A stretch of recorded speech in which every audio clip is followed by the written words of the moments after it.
right, greetings. So, turn up the video speed. In a recent short, I said, why would I rather cook outside in my outdoor kitchen versus on my electric oven inside? Good question, Ryan. Thought I'd answer that.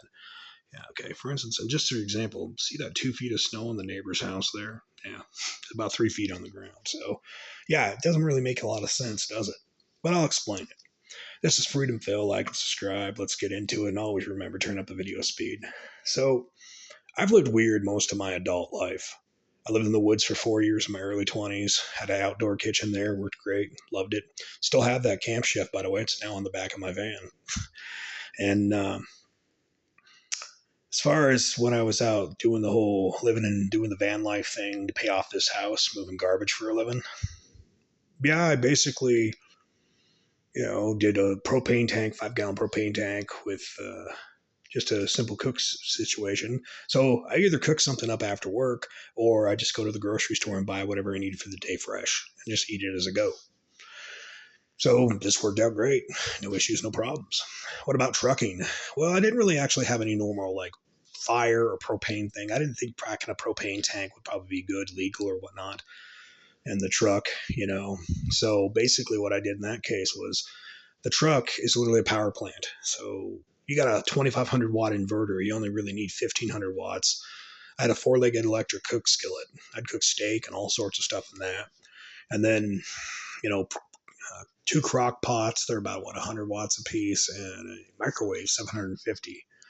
So we're talking not a lot of usage, not a lot of stuff. So you drive down the road, your food will be cooked. People say crock pots down the road. Yeah, you basically get a grate, and then you bolt them down, and then you just have a little bungee cord that goes over the lid.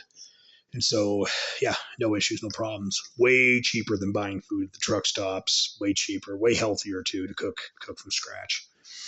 Tastier too. A little bit of bacon ends with some rice and some little veggies in there. Pretty good. So, yeah. And then, van life. When I've been van lifing during the winter, like I stopped driving a truck come April about 3 years ago, and I'm looking forward to going back to it either next spring or next summer. And people say, well, what'd you do out there? Well, funny thing enough, I got a camp kitchen built onto the back of my van where it's basically you got a hibachi over here, a Camp Chef, the same dual burner Camp Chef I had back in the woods 20 years ago. And then over here, Camp Chef oven. Originally it was Camp Chef oven and full-size grill, which I won at the company picnic. But eventually I looked at the grill and said, you're getting a bit tired. Let's change you out. And I wanted to do a remodel on it anyway. So propane tree hooks all three. Hibachi hooks up to the top of the propane tree, and the other two go to the other. It's fucking tits, man. You'd think I'd use the living hell out of that during the time in the wasteland, but no. I only used it like once or twice last winter, the winter before this one.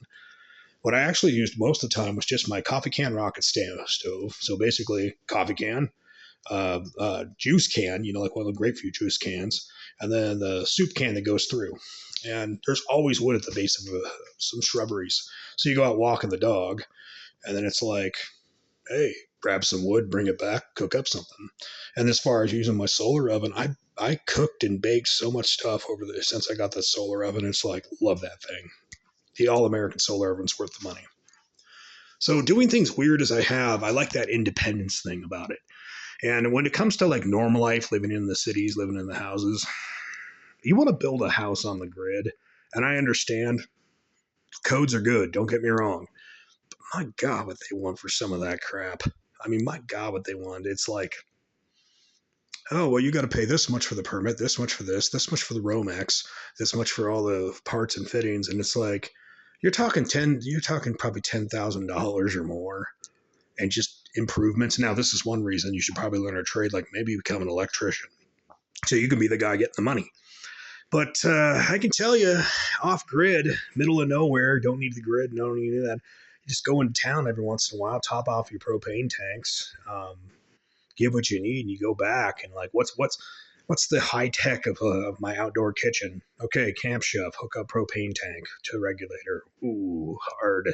Barbecue, hook up propane tank to barbecue. I got my oven / barbecue, and then I got my dual burner right there. It's great. And one could argue, if you can find them, one of those older style stoves, like an older style stove because they're better insulated, and something big enough to where you can fit a turkey, a turkey pan, which is better than a barbecue. Better for pizza, better for that. But you can do everything on the barbecue. I'm just saying, if you can find one of them older style stoves, those are the fucking tits. Then the question is, can you find parts for them if they ever go bad? But yeah, we're talking $100 to $200 of equipment, and you're ready to rock and roll. I like that. I like that liberty and that freedom. It's the same thing with the whole idea of a composting toilet. It's like, so I pay $1,000 for a nice composting toilet, and I have to put in like tens of thousands of dollars septic system? No. People say, well, what about the material? It's like, whatever, dude. It like literally smells like nothing because you use peat moss and biochar. And then when you put it in the composting area, basically, yeah, put some grass on it. A year later, it's dirt, which is one of the funnier things when you think about a whole idea of a septic system. So wait a minute, you want me to put in this huge overpriced? I mean, if it's okay, obviously, if it's someone, just one guy like me, you want me to put in this huge system, and it's going to cost me how much? Also, you can have a tank that does the same thing that I can do just by composting it. I like that freedom. I like that liberty. I like the ability not to have someone else. Once again, I've said before, endless speed bumps and unnecessary toll booths. Like you're going through life and they slow you down and they tax you the whole way. Every way I can remove that makes my life just a little bit more peaceful. And so, what about why outside versus inside here? Well, similar to if you've ever been down to like Texas or the South or Mexico, man, it's hot outside. We actually got the inside cool now. Why the hell would you cook inside? You don't want to heat up the inside when it's hot outside. Cook outside. And then bring the food inside to the cool place. Like this place here, like these windows. Actually, good investment. I didn't want to do the remodel on this, to be honest. Now that I got screens all of them, you just open up the doors at night, leave the window screens open, let all that cool air in because this house is ridiculously thick. You just let the cool air in and it basically stays that temperature all day. It'll stay that temperature for multiple days. So it's 90 to 100 outside. It was 70 in the morning. And throughout the night, it's like 65 to 70. All that cool air, shut the doors. It's good. You want to keep that temperature. Now, the other direction, and this is why I cook outside mainly, other than the cost of electricity, which is more than propane currently, I got to be real about it. I don't really need a ridiculously heated house. I would be perfectly comfortable living in like an underground house where it's like 55 to 60 because I keep this house about 45-ish, let's say 48 degrees. So I'm comfortable in that. But you do have an issue, and this is why they tell you to do it. If you have a house, you should generally keep it 65 to 70, not because of any like real living reason, but because of humidity. Every time you use the shower, you should obviously turn on the fan and turn on the heat. You want to keep it all as much vapor, liquid, vapor form. That way it gets sucked and goes outside in the bathroom. And when I'm done, I'll actually take the time to take the floor towel and dry out the shower stall. Why? Because the less water you have in your house, the better. Now, if you're cooking inside, let's say I'm making some good broth, like taking the chicken bones and cutting them in half and then getting all that good marrow and collagen out because it's good for your bones. I want to do that outside because I want all that humidity going outside. Because let me explain how nature works there. You got this match made in heaven, which makes the child sent from hell. A little bit of humidity and just a little speck of dust. And that makes a little child called black mold. So you don't want to have any risk of that. So the less humidity you have in your house, the less risk you have of anything. And obviously when you do spring cleaning, you should probably take the time to go over and, clean up your walls, clean up your house, just to be on the safe side. But I look at it and I'm just like, yeah, if I cook outside, I don't have all that humidity inside, so I don't have to heat up my house. So my electric bill, for instance, during the winter, and mind you, this place gets down to, minus degrees regularly. It was like $60 to $80. My summer bill, maybe upper 20s to $40. So, yeah, I think that's pretty good for electric heating and cooling.